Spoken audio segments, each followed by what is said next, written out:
I want to look at a clip from, I believe it's yesterday's Joe Rogan program. Joe Rogan interviewed a friend of our show, Josh Zepps, very good guy. I've been on his show. Doesn't mean Josh and I agree on everything, but I've always known him to be a good guy. Josh appeared with Joe Rogan, and the topic came up of myocarditis risk for young men from the COVID vaccines. Important topic. Joe Rogan was presented with the evidence that the risk of myocarditis from having COVID is significantly higher than the risk of myocarditis from the vaccine. In both cases, most everybody recovers no problem, but the risk of myocarditis is higher if you get COVID than if you get the vaccine. In real time, you will see really disappointing goalpost moving and techniques from Joe Rogan that are really typical, sadly, of the people that email me and are clearly set in their ways and don't want to have their minds changed. So let's take a look at the conversation. This is interesting. It's also really sad. Pudding. Myocarditis more common after COVID-19 infection than vaccination. But is this with... So first, now here's a study. The study already says myocarditis is more common from COVID than from the vaccine. So that already goes against what Joe Rogan has been told, and I'll show you part of where he got it. Children? Yeah, we're talking about young people. So Rogan now says, well, I'm talking about it within young people only. Boys aged under 30 after this is what it says here. So as you can see, the study, as Jamie points out, includes up to age 30. And that includes younger, and that includes all the way up to 30. With children is the issue. Well, no. And Rogan says, I'm only concerned about children here. We're talking about 15-year-olds. Well, we're talking about young children. Male So, yes, child. 12 to 17. 12 to 17, more likely to develop myocarditis within 3 months of catching COVID at a rate of 450 cases per million infection. This compares to 67 cases of myocarditis per million. So Josh Zepps points out correctly, look at the 12 to 17 age group. Is that young enough, Joe? Even among 12 to 17, your risk of getting myocarditis from COVID is about 8 times higher than from the vaccine.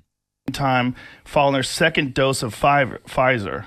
Yeah, so you're about 8 times likelier to get myocarditis from getting COVID than from getting the vaccine. That's interesting. Now, that is said, not what I've read before, but also it's like, even when we're reading these things, it's like, what are we getting this from? Well, this is a peer-reviewed study, and there's numerous peer-reviewed studies that have been done on this. So notice the goalpost shifting. It's, okay, now there is a claim that the risk is actually higher of myocarditis from COVID than from vaccines, but can we really trust what we're reading? Well, yeah, actually we can. From the VAERS report, but even from the VAERS reports, when they report this stuff, it's like the amount of people that report, it's the underreporting. So now there's a new thing, which is Rogan says, even if you consider VAERS, which is not even verified, Rogan says stuff is being underreported. So this study is based on underreporting to VAERS when we know the real issue with VAERS is actually overreporting, completely unconfirmed reporting. Notice the goalpost shifting that takes place. Depending upon who you ask and like what it is, it's either 1% under. Okay. So this is, unfortunately, this is what happens a lot of times when you have these types of conversations with people. Now, I had this conversation not long ago. I have a family member who works in pediatrics, and I said before I got my third dose, I'm kind of freaked out because now when you sign up for your third, like I'm the most pro-vaccine person. When I signed up for my third dose, it had me understand. It said, do you understand that there is a risk of myocarditis? And it just freaked me out. And the person I was talking to said, yeah, but David, remember, the risk to people your age from COVID of myocarditis is higher than from the vaccine. And here's studies that we've been looking at. And I looked at it and I said, oh, you're absolutely right. Right. That makes sense. And a lot of this goes back to that Peter McCullough appearance with Joe Rogan, where McCullough was talking about vaccine-induced myocarditis and did not mention, by the way, the risk of COVID-induced myocarditis is dramatically higher than from the vaccine. So I wish that Joe Rogan had received this information differently. Really nice job by Josh Zepps. And as I've said before, I welcome any opportunity to go back on and talk to Rogan about exactly this issue.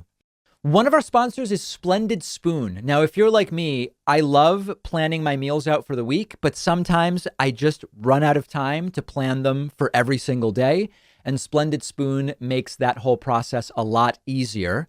They deliver fresh, delicious, plant-based meals right to your door, ready to eat. No cooking, no cleaning dishes, saves you a lot of time. You can choose from over 50 hot and cold meal options. There's smoothies, grain and noodle bowls, soups. I'm a big soup guy. Many of you know that.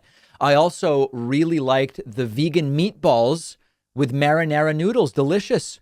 Both I and Splendid Spoon believe eating more plant-based is a great tool for feeling good, for helping the environment. The list goes on. I'm not vegan. You all know that, I think.